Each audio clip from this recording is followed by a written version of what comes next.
खुद की लगाई आग में झुलस रहा है पाकिस्तान। ऐसा हम इसीलिए कह रहे हैं क्योंकि अफगानिस्तान और तालिबान की लड़ाई में पाकिस्तान बीच में आया और इस कारण अब तालिबान ने खुली चुनौती पाकिस्तान को दे दी है। लगातार जो है वो पाकिस्तान की मुश्किलें बढ़ती नजर आई हैं। अफगानिस्तान में 40 से ज्यादा मौतें हुई, जिसके बाद अब तालिबान ने पाकिस्तान को भी खुली चुनौती दी है। तालिबान की तरफ से बहुत सारी जो कोशिशें हैं वो की गई हैं और अपनी सारी तैनाती करने के बाद तालिबान ने एक धमकी दी, वो भी पाकिस्तान को। उसमें कहा गया है कि इस हमले का बदला भी लिया जाएगा। लगातार तालिबान और पाकिस्तान के जो संबंध है वो बिगड़ते नजर आ रहे हैं। तालिबान का कहना है कि जो तुमने हमारे साथ किया उसका बदला जल्द ही लिया जाएगा।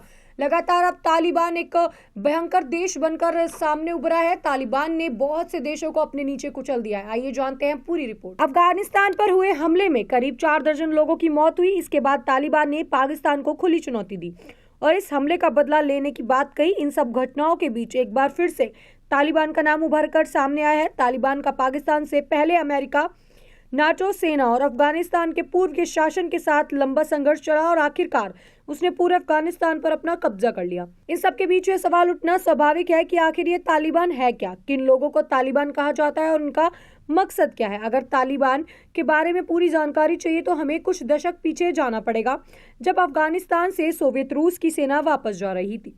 तालिबान के वजूद में आने और बाद में अधिक मजबूत होने से दो अलग अलग वाक़े जुड़े हुए हैं।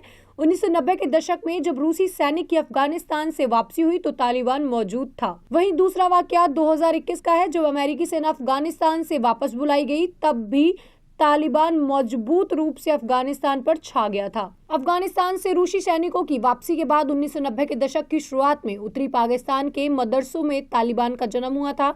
पश्तो भाषा में तालिबान का मतलब होता है छात्र। वैसे छात्र जो कट्टर इस्लामी धार्मिक शिक्षा का अनुसरण करते हैं। एक पुश्तो आंदोलन के रूप में पाकिस्तान के धार्मिक मदरसों को तालिबान वजूद में आया था। कहा जाता है कि कट्टर सुन्नी इस्लामी विद्वानों ने धार्मिक स्थानों के सहयोग से पाकिस्तान में इनकी बुनियाद खड़ी की। वहीं तालिबान को खड़ा करने में सऊदी अरब ने काफी आर्थिक सहयोग किया। शुरुआती दौर में तालिबान ने अफगानिस्तान और पाकिस्तान के पुश्तौन इलाके में कट्टरपंथी धार्मिक कानूनों के साथ इस्लाम शासन लागू करने का आंदोलन छेड़ा। शुरुआती तौर पर तालिबान ने ऐलान किया कि इस्लामिक इलाकों से विदेशी शासन खत्म करना, वहां शरिया कानून और इस्लामी राज्य स्थापित करना उनका मकसद है। शुरू में सामंतों के अत्याचार, अधिकारियों के करप्शन से अजीज जनता ने अफगानिस्तान में तालिबान को हाथों हाथ लिया और कई इलाकों में कबीलियाई लोगों ने इनका स्वागत किया।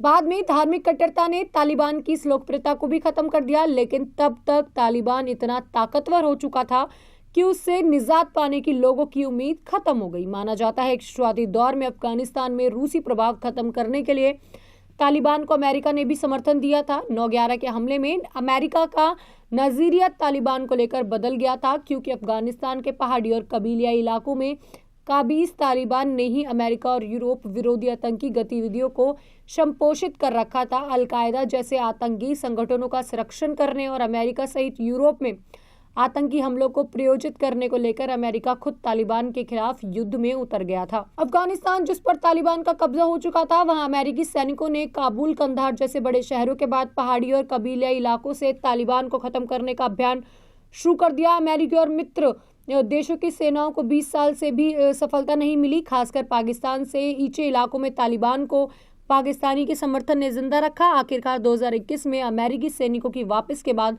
तालिबान फिर से सिर उठाकर खौफ का नाम उभर आया है। जब अफगानिस्तान में तालिबान पूरी तरह से प्रभाव में आ गया तो पाकिस्तान की तहरीक तालिबान का भी प्रभाव बढ़ने लगा। एक बार फिर से पाकिस्तान तालिबान ने अपने पूरे मकसद का हवाला देते हुए अपने ही देश के शासन और सेना के खिलाफ हमले शुरू कर दिए, जिसके जवाब में पाकिस्तान भी लगातार तालिबान के प्रभाव वाले अफगानिस्तान में हमला कर रहा है और अब स्थिति युद्ध की शुरुआत होने की अब बनी हुई है। ज्यादा जानकारी के लिए बने रहे हमारे साथ रियासत न्यूज।